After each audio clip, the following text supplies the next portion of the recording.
समानुपातिकको मत भनेको चाहिँ व्यक्तिले पाएको होइन, पार्टीले पाएको हो। त्यो निर्णय गरेर हामी पठाउँछौँ।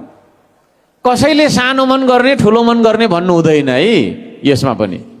किनभने मैले यहाँ के भनिरहेको छु भने हाम्रो पार्टीको सांसद माथि गएर अब्बल हुनुपर्छ कि पर्दैन?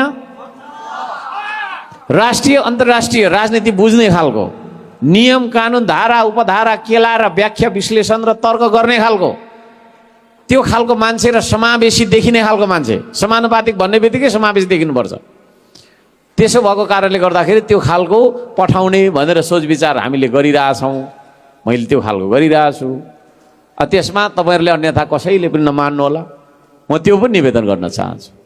दुःख सबैले गरेको छ, सबैले नै गरेको छ। तर हाम्रो तपाईँको छैन, पार्टीले माथि, पार्टीको सांसदले माथि बहस गरिरहँदाखेरि यस भन्ने खालको मान्छेहरू हुनुपर्छ पर्दैन? र त्यसतर्फ हाम्रो ध्यान जान्छ। मैले अहिले फाइनल कोही कसै भनेर यहाँ भनेको छैन। त्यसको पनि तपाईँको छैन न्यायोचित निर्णय आउँछ होइन। त्यसमा दलितको पक्षबाट, खसारेको पक्षबाट, आदिवासीको पक्षबाट होइन कुराहरू छ। अब जिते त तपाईँको छैन 50वटा जितिदिए त साह्रै राम्रो हुन्थ्यो। अब के गर्ने, जबरजस्ती गरेर हुँदैन। को हो त्यो गरेर हाँस्ने? ए कमान सिंहजी पो रहेछ। त्यो कुरा हामीले बुझ्नुपर्छ। यहाँ सबैजनालाई म त्यो भन्न चाहन्छु।